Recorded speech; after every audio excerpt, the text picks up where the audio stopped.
On this episode of China Uncensored, how China is trying to dominate India. Hi, welcome to China Uncensored. I'm your host, Chris Chappell. India and China have a lot in common. They're the world's two biggest countries, with the world's most ambitious economies. And they both like Lady Gaga? And of course, they both love movies, as we know from the world-famous Bollywood and Chollywood? Okay, Chollywood is a terrible name. But everyone loves Bollywood, even Chinese leader Xi Jinping. In a recent meeting with Indian Prime Minister Modi, Xi Jinping told him he's seen Dangal, the recent Bollywood smash hit.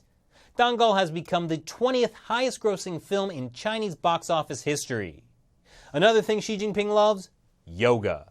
And not just because Premier Li Keqiang looks great in yoga pants. He's been working on his downward slumdog. No, it's because at the meeting with Modi, Xi also made sure to remind him of China's recent Yoga Day. Because if there's one thing the Chinese regime loves, it's people meditating. Moving on. But despite having so much in common, India and China can best be described as frenemies. And since both want to be top slumdog in Asia, that means trouble. What's that, Shelley? I should stop making Slumdog Millionaire puns because it's a British film. Next you're going to tell me James Bond movies are American. What? Co-productions? Holding companies? Wow, that's really complicated. Anyways, back to the topic. Here are 5 ways China is trying to dominate India. Number 5, the friend of my enemy. India and Pakistan don't exactly get along. They've had 4 wars since 1947. But fortunately for Pakistan, it has a friend in the Chinese Communist Party. Pakistan was one of the CCP's earliest allies, back when no one wanted to be the CCP's friend. You know, because of all the mass murder.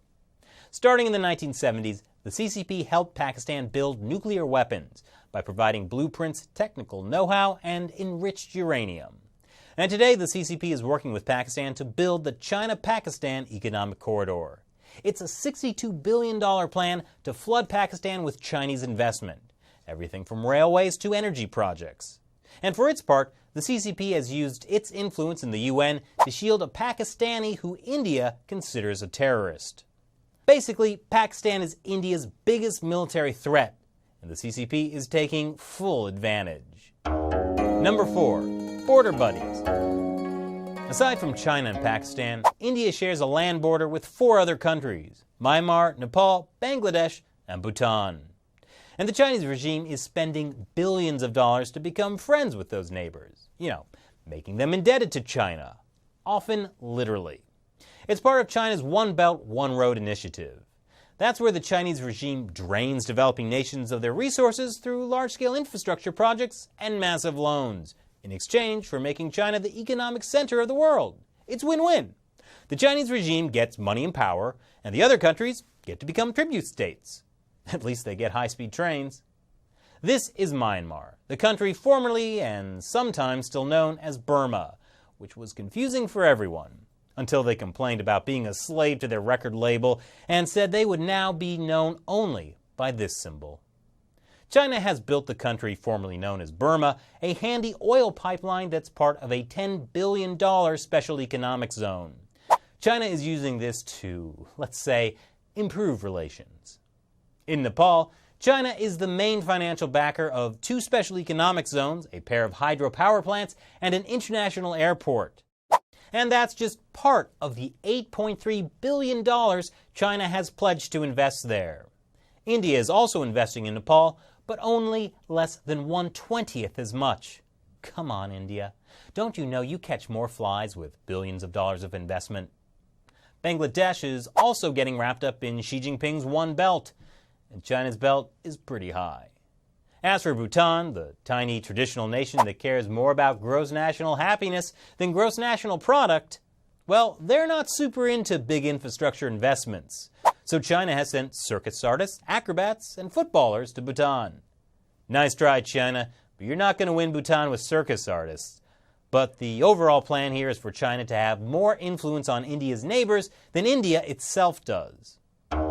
Number 3. Economic corridors. India has boycotted China's One Belt, One Road initiative, mainly because India thinks China would use expensive infrastructure projects to subjugate India and indebted it to China forever.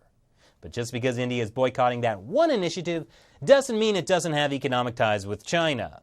India is already part of the Bangladesh, China, India, Myanmar, or BCIM Economic Corridor. And earlier this month, China's National Development and Reform Commission and the State Oceanic Administration announced the launch of the snappily named China-Indian Ocean Africa-Mediterranean Sea Blue Economic Passage, or SIOAMSBEP. It will connect the Bangladesh, China, India, Myanmar economic corridors with the China-Pakistan Economic Corridor. Now you might be wondering, why would India go in for hooking up with Pakistan like this? Well, it seems when China announced the plan, they didn't bother asking New Delhi. But with the promise of such economic fortune dangling over the heads of so many of India's neighbors China already has been courting, how long can India hold out before it has to go with the flow? Number 2. Playing both sides. Of course, many of India and China's neighbors see what's happening and try to play both sides. Take Sri Lanka as an example, an island nation just off the southern coast of India. For years, the Sri Lankan government fought a bloody war against the Tamil Tigers. It sounds like a high school football team, but no, it was a dangerous group of rebels/freedom fighters, depending on who you ask. A lot of the civilians were raped and killed on both sides during the 25-year war, and the Sri Lankan government has been accused of war crimes. Suffice it to say, Sri Lanka isn't too popular on the international scene, especially right after the war ended in 2009. But the Chinese regime swept in with $8 billion in loans to build infrastructure and a promise not to get all judgy about those human rights atrocities. But now, India also wants access to Sri Lanka, and it's actively competing with China for it. India's Prime Minister visited Sri Lanka in May and talked about their strong relationship. But then, a few days later, Sri Lanka's Prime Minister went to the One Belt, One Road Forum in Beijing, where China offered up $24 billion to the country. It's like Sri Lanka is pitting its divorced parents against each other in order to get better Christmas presents. And finally, number 1, boots on the ground. Earlier this week, Chinese troops crossed part of the border with India and destroyed 2 Indian Army bunkers. The bunkers were part of a plan by India to establish 17 mountain strike corps along the Arunachal Pradesh, a disputed territory that, according to China and nobody else, is called South Tibet. The corps would have 2 new high-altitude infantry divisions as well as armored artillery, air defense, engineer brigades, fully formed with 90,000 soldiers. That will be useful considering that basically every year Chinese troops try to march across the border there, as seen in this shaky video. Wow, so their border is basically just a low pile of rocks. What they really need is a wall, or at least a large fence. So what do you think of China's plan to surround India? Leave your comments below. Thanks for watching this episode of China Uncensored. Remember, this show is made possible because of support from viewers like you. Please visit our Patreon website and contribute, for example, even $1 per episode. Don't force us to become a part of the One Belt, One Road initiative. Once again, I'm your host, Chris Chappell. See you next time.